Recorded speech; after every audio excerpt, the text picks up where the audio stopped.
Good evening, everybody. Welcome to the publication celebration for Mark and his wonderful novel, Dust. Thank you very much, firstly, to Waterstones for having us, and to Majestic Wines for sponsoring the event, and thank you, everybody, for coming. It's really good to see so many people here. So, Mark's submission arrived in our mailbox in late February this year. I was completely captured by the book from the first chapter and couldn't wait to see where it went. Yesterday, when preparing for this, I looked over my email to my fantastic colleagues over here, Heather and Claire, when I'd finished the book, telling them how much I loved it. And I said, this is a touching portrayal of friendship and loss, a sensory novel that taps into a familiar yet personal feeling of nostalgia. I went on to say that the US landscape is intoxicating and alluring. The inexplicable nature of everyday life is written with care and attention to detail, and the novel explores love, friendship, death, and everything in between wonderfully. So obviously, I was delighted when Claire and Heather shared my enthusiasm for Mark's novel and signed it up. And we were even more delighted when we sold the German rights to a prestigious independent publisher. Mark, as I'm sure everybody can imagine, has been an absolute delight to work with. Every step of the way, his enthusiasm and drive has made him exactly the kind of passionate and proactive author that any publisher would be very lucky to work with. So before Sam talks to Mark over here, I'd like to share some of the wonderful reviews we've had for Dust so far, with people calling it one of those rare, timeless books that people will discover in years to come and wonder why they never read it first time around. Thompson is a gifted storyteller, and after I turned the last page, I could not get the imagery and the characters out of my mind. Dust, as a debut novel, is extraordinary. I couldn't put it down. Thought-provoking and absorbing, this is a heartbreaking novel about the loss of innocence in all its forms. So, it is with great pleasure to introduce Mark and Sam, who's a freelance journalist who's going to be interviewing him this evening. And I'd like to raise a glass and a hand to Mark, and we're all really looking forward to hearing what he has to say.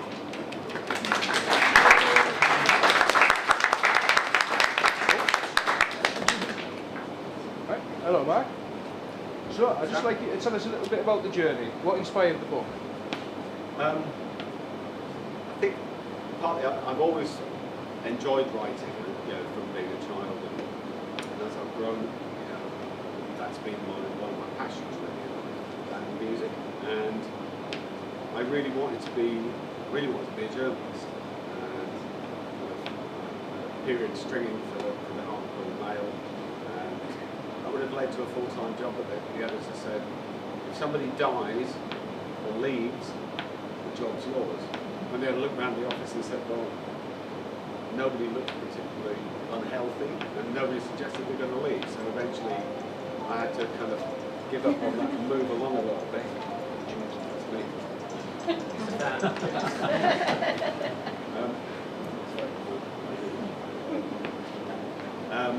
Sorry. Schoolboy, and I just continued sort of through life, sort of writing short stories and observations about people. Even as a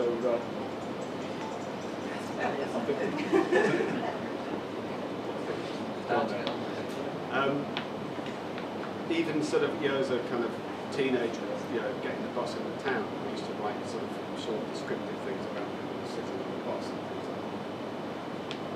Imagine what they did as a job, or what their story was in life. And, often struck me that everybody has a story. Some people are more interested than others, but everybody's got a story. I think that's what our minds are. They represent a story about our development through time. And in relation to this particular novel, I've written sort of several things that I guess weren't really what I wanted to write. And eventually, I decided I wanted to write something that, I wanted to capture a sense of my own kind of childhood against my observations as an adult, really. And one of the things that struck me, that I'd gone to a friend's house and spoken to their child who was about 7 or 8, and then I found that I was doing exactly what adults had done to me when I was about 7 or 8. And I was coming and sort of say, well, they'd come in and say, oh, hello Mark, how are you? And I go, I'm fine, thanks. And then they turn to my parents and say, how old is he now? You know, and they go, he's 7. I said, well, what, is he at junior school? And all this sort of stuff. And they talk about me as though I wasn't there. Yeah. And I found that I did that at a friend's house, and I thought, no, it's not really what I imagined that I would end up doing later in life. And that partly caused me to sort of want to translate back, you know, to the mind of a sort of a young person and observe, you know, the adult world around me, you know. So I started that process a little bit, and I was somewhat inspired by two of my oldest friends, Steve Jones and Rodney, and I was always in awe of their intelligence and their observational skill and their sort of grasp of things. And they always seemed, although we were the same age, that they seemed older and more equipped to capture the adult world than I was.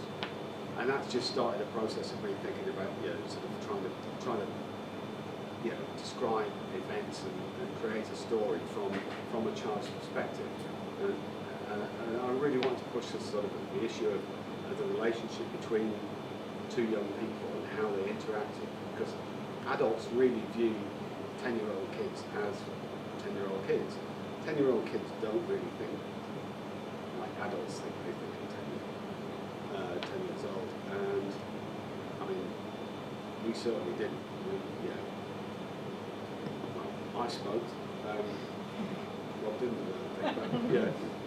But Steve did. Yeah, we did all sorts of things, but nothing horrendous. But we were not the kind of innocent little things that our parents thought we were, and that I think really provided a very good platform for an examination of relationship between children.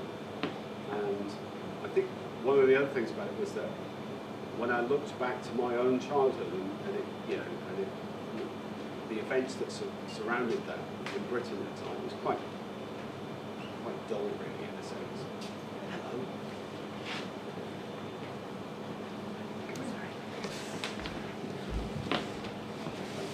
And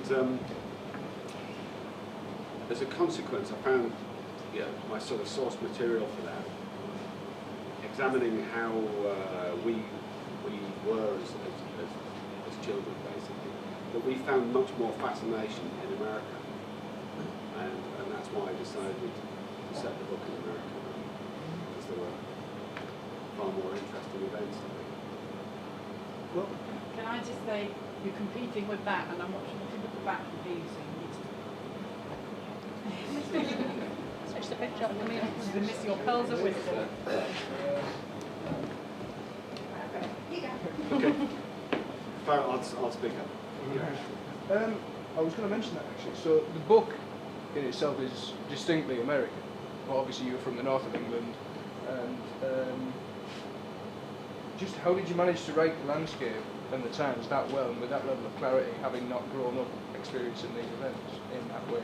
Well, I kind of, you know, I had a sort of fascination with America from being very young, really, and I travelled a lot in America, and wherever I went, I tried to absorb as much as I could from you know, from the journeys around, and most of those journeys were kind of road trips on the west coast, the east coast, and in the deep south at different times, and I guess observed a lot, really.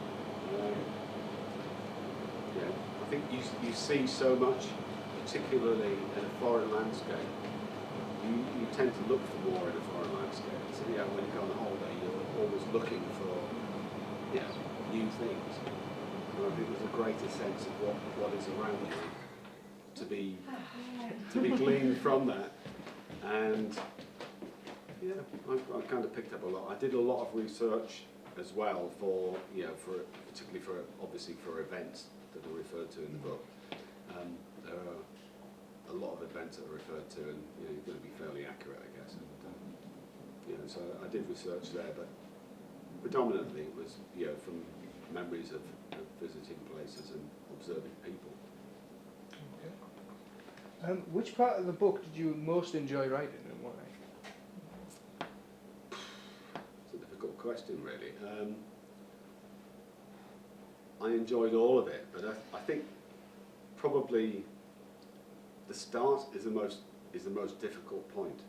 I think once you've got a sense of direction and you kind of got over that initial thing of introducing your main characters, then I think the rest is fairly, I know it seems fairly organic, really.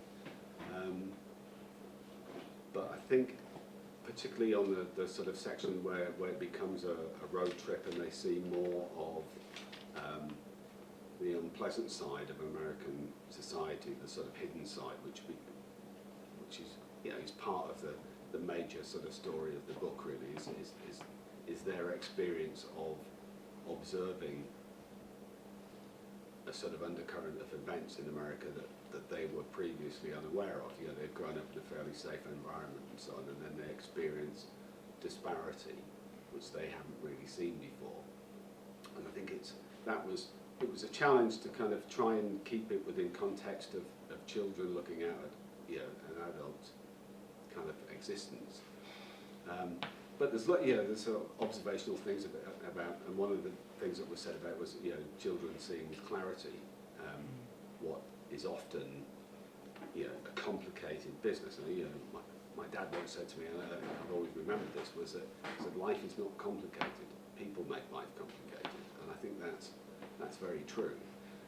And yeah, I think just the examination of the outer, you know, the events that surrounded them in the book was a challenge to kind of look through that and see, you know, kind of maintain myself as a sort of 10 or 11-year-old at that point, looking out and examining what was happening around them. But although it was a challenge, it became quite easy. I think the fact that I can relate to a 10-year-old speaks volumes, really. A few people would probably go along with that one.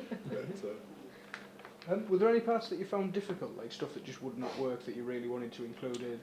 Or I think probably the hardest part for me was really once I'd been accepted by Red Door and it went to the editing process. And I think when you write something, you kind of believe that you've written the best thing that could ever have been read by anybody and all that sort of stuff. And the editing process was really quite fascinating because I think I was quite defensive about it really initially. And Anna suggested a change of title, which was absolutely bang on. It was brilliant. But at first I thought, why change the title? Yeah, and then I thought, actually, it's a brilliant title change, and it just worked so well for the book. And then there were other things. She suggested a prologue and epilogue, and I thought, not really keen on that idea either, really. But and then she said, give me a paragraph, send it to me. And I sat down and I wrote the paragraph in about, I don't know, 30 seconds, a minute. And I sent it off and said, that's perfect, that's just fine. I thought, well, and then I reviewed it, looked back at it, and I thought, yeah, it really works. And yeah, so having those things as input are actually quite a challenge, really, because you can become very set in the idea that what you've written is sacrosanct and nobody can touch it and this, you know, and then Claire sent it to Linda McQueen, who's Linda McQueen. Copy Yeah, and she's a kind of major editor, and her edits were quite amazing. And some of the things that she suggested were like, dump this paragraph. It doesn't. Yes, it's brilliantly descriptive, this, that, and the other, but it doesn't add anything to the book. And my initial response on reading that was kind of, what do you mean it doesn't add anything? Dump an entire paragraph, and it wasn't just one. There's more than one. And I thought, well, take them out, read it, without them there, and it just read better. It was just, I think that's been a very educational thing for me in the whole process, is that somebody else's eyes are really valuable to look through, because you get very precious about these things, you can't possibly changed. And every change that was suggested there was absolutely brilliant. I think it just makes the book work better. And, you know, so I've become a bit of a believer in editing. And I think it was Ernest Hemingway said, write drunk, edit sober. Well, I haven't really written drunk, so, you know, it's always, it's always opportunity. But, yeah, I think having somebody else examine your work is always a difficult thing. I mean, even at school, with somebody sort of saying, could have tried harder, and you might think, I did try. Not very often. Now, obviously you're a very musical man. You're a guitar player in a band, and this book has a very distinct soundtrack. How important for you was music in writing this novel?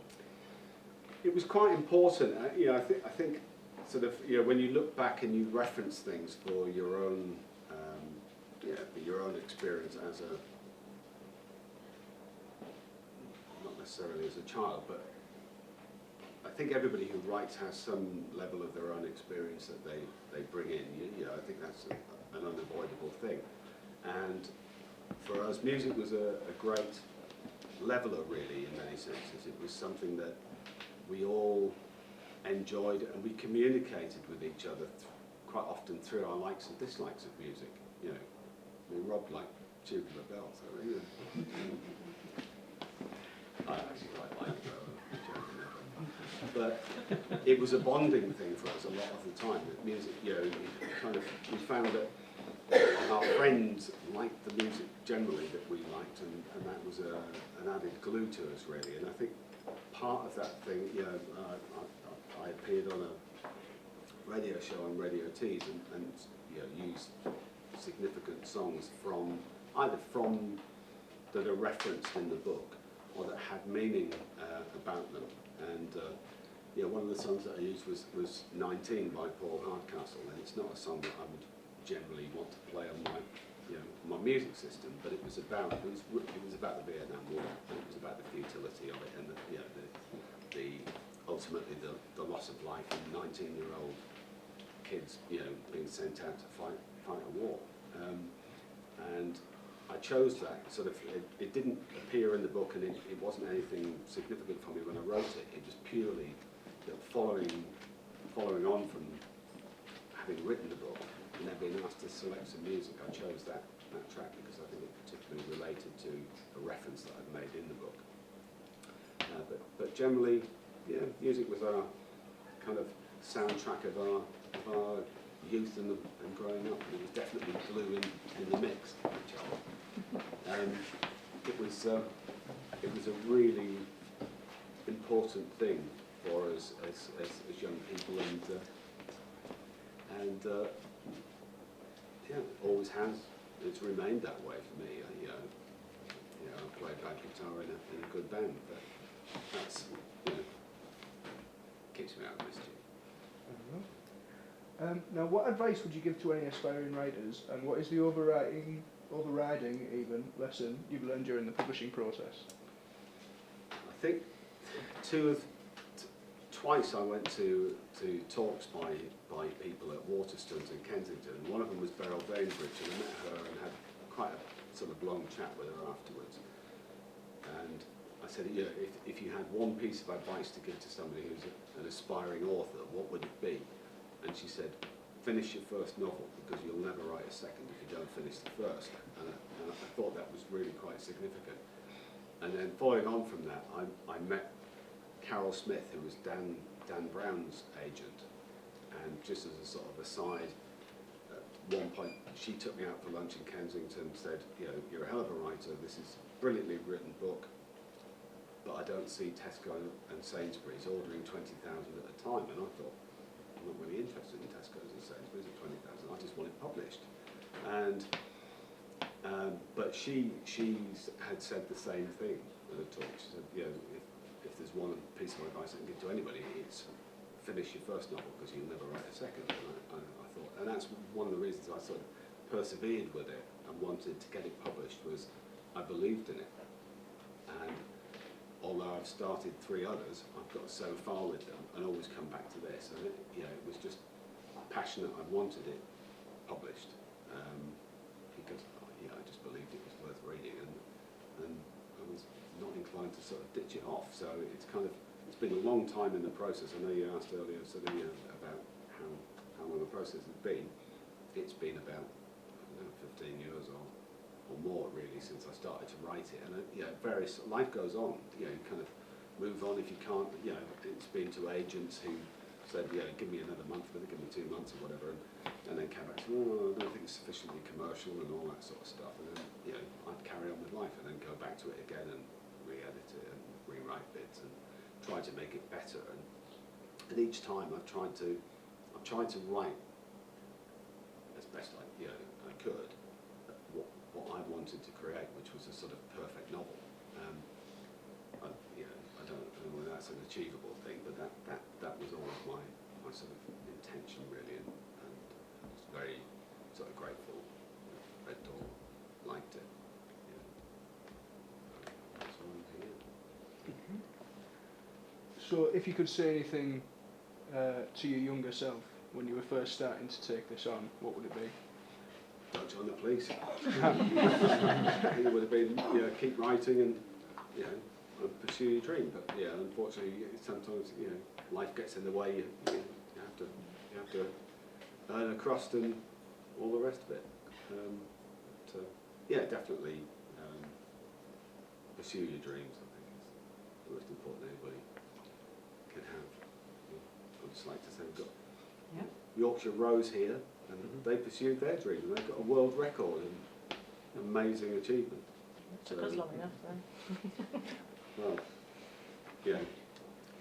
I think it makes my achievement really pale into You shouldn't believe in yourself. It does. Not a chance. Right, so thank you, Mark, you've been very insightful.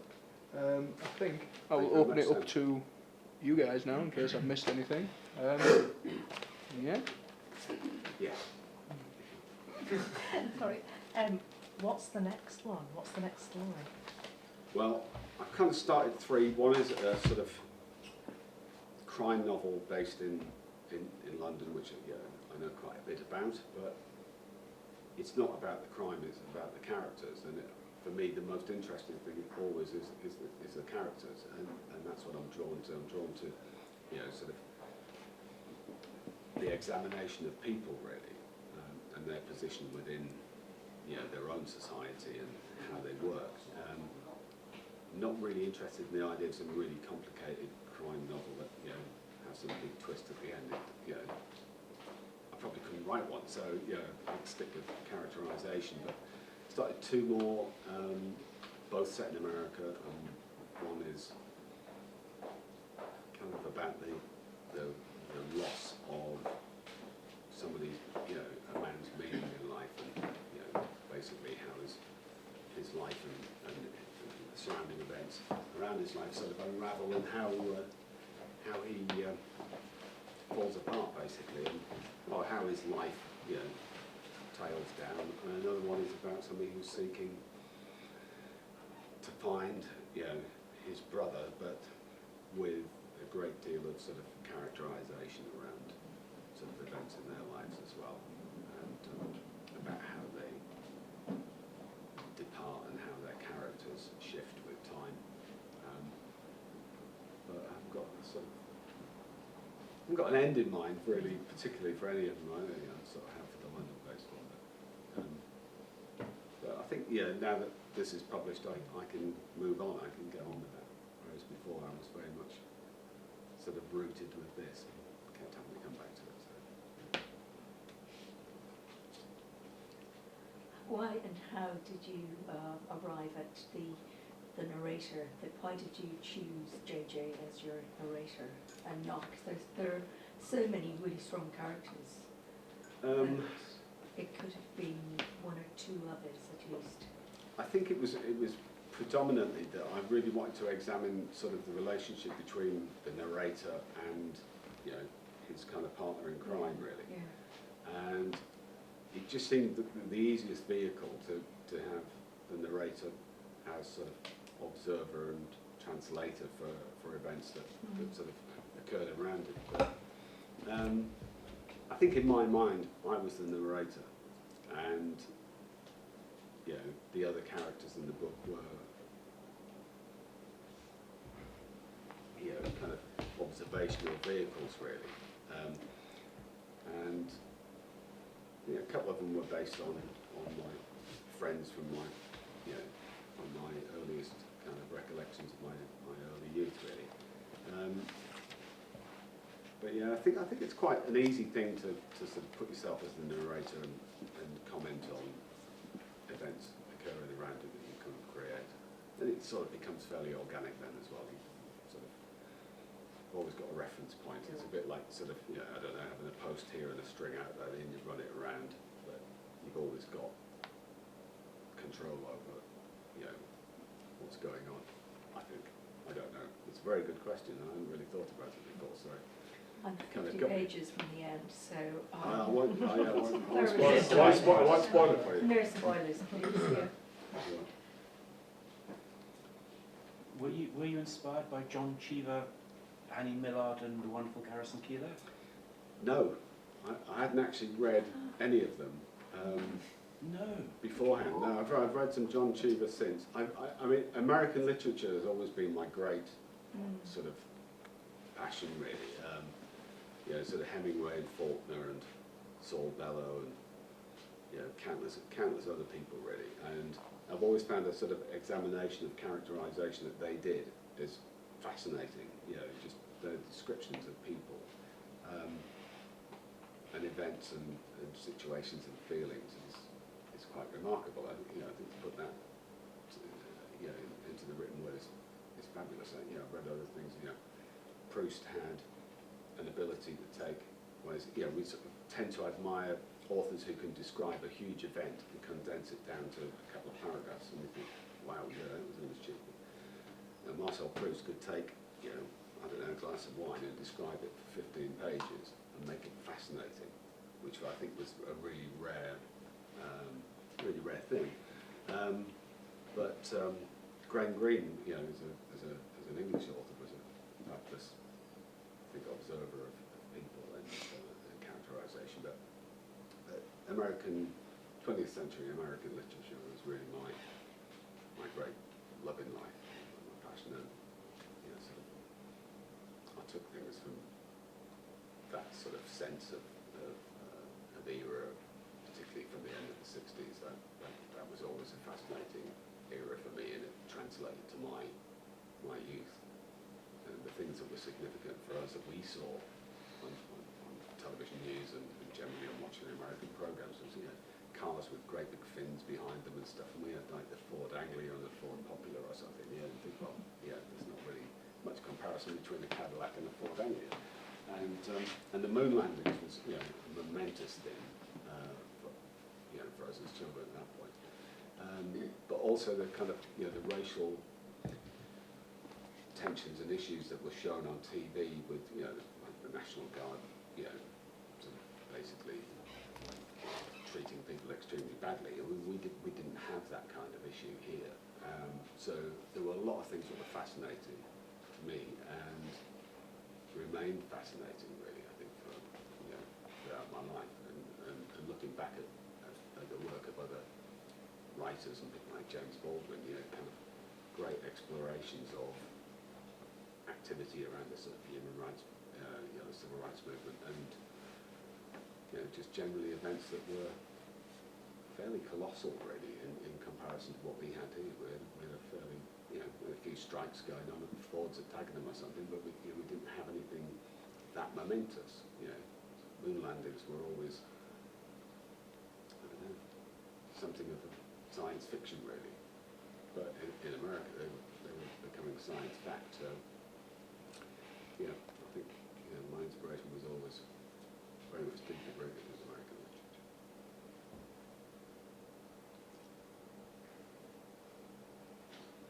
Sounds right in a way. There's a question at the back. Yes. Before I read the book, I have to know what the original title was. The original title was Caffeine Days. What, sorry? Caffeine Days. So, D-A-S or D-A-Z-E? D-A-Y-S. No, we just submitted it. Coffee and cigarettes for 10-year-old boys. Oh yeah, it was, yeah, sorry. I changed it, I changed it to that at that point, but, yeah, Caffeine days when I did it. yeah. Well, it's had a few changes, but the dust was definitely right. When you're writing, Mark, what medium do you prefer writing in? Pen or laptop or whatever? Laptop. I think it's, a lot of the time, you know, well, to be honest, if I preferred, I would write longhand. And I've often done that just for observational things, you know, because I don't have a laptop with me, and I'll just sit, you know, have a coffee somewhere and write down things, and then I tend to sort of take them away and put them onto the laptop. But laptops are great because you can amend things, you can save various, you know, versions. I've got about, I don't know, 100 versions I would think probably saved on laptops for years, you know, with different dates on them, and that's one of the things that struck me was, you know, going back and I think, blimey, you know, that was it 2 years ago, and I haven't really done very much with it since then, and then, you know, sort of moved on, and dating things is quite a good way of referencing back, because you know, if you start giving them letters or whatever, you think, well, what was letter S, you know, did that relate to T or whatever, so, you know, dates were a thing. I think, yeah, just, if I could, it would be longhand writing, but you need to be able to work fairly quickly, I think, these days as well, and be able to amend things and cut and paste. What do you think of all the Dickens novels that were written in longer? Well, exactly. You know, time's moved on, but yeah, I think modern writers have a far better time of things than their predecessors. And I remember reading a thing about, and actually sort of inspired me a bit to keep going, was that William Golding, when he wrote Lord of the Flies, took it to 68 publishers, and he had, you know, one typed copy and a what's it called? One carbon copy. And the 69th publisher said, I'd really like to publish this, but I think you'll have to rewrite it because it doesn't quite work in its current format. And he went away and rewrote it, and it, you know, and obviously, you know, the rest is history really. But that's a hell of a lot harder than just sort of getting on your laptop and thinking, right, okay, then I'll take that piece out and I'll amend that. So, yeah, Dickens had it hard, and so did William Golding. I've had it pretty easy, I think. Right, I think we're probably getting there. And if anybody would like to buy a book, at the top of the stairs here, there's Till. And I'm sure Till with the person behind it who will send you a book. I'm sure Mark would be really happy to sign it too. But thank you, just fabulous, really.